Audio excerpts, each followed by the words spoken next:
আসসালামু আলাইকুম। আমাদের কাছে সুচি হেয়ার অয়েল অ্যাভেলেবেল হয়ে গেছে। আপনাদের সুচি হেয়ার অয়েল লাগবে তারা অবশ্যই আমাদের লোকেশনে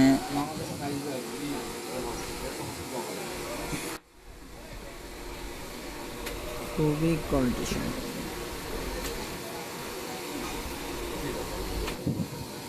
তবে আমি আমাকে চাপাচাপি করার কোনো দরকার নাই। তোমার টেনশন নাই, এটা আমার টেনশন। আমি যতটুকু পারি আমি সেল করবো এবং তোমার টাকা পছন্দ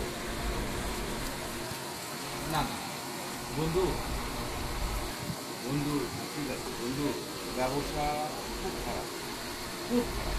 আমি তোমাকে বুঝে দেয় গত এক শুক্রবার একবেলা পার হয়ে গেল, তুমি সেখানে এটা কিন্তু খারাপ না। এমনি নর্মাল না, আর এমনি নর্মালি সেল ধরো যে আমার স্পেশাল সেল করতে থাকে